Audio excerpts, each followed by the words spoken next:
Adding music to a PowerPoint presentation is the perfect solution for spicing up presentations with sound clips, making them more dynamic and unforgettable.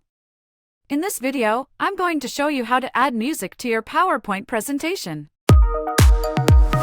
Transform your speech or performance into a captivating show by adding music to PowerPoint presentations. A step-by-step guide for how to add music to Microsoft PowerPoint. First, open your presentation in PowerPoint. Second, click Insert from the main menu at the top of the screen. Third, click Audio from the drop-down menu that appears. Fourth, decide between Record Audio or Audio on my PC. Fifth, if you choose Audio on my PC, browse to the location where your music file is stored and select it. Finally, click Save to save the changes that you have made.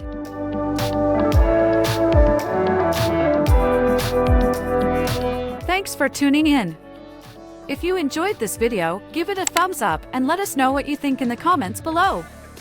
And if you want to see more videos like this, make sure to subscribe and hit the notification bell so you never miss an upload.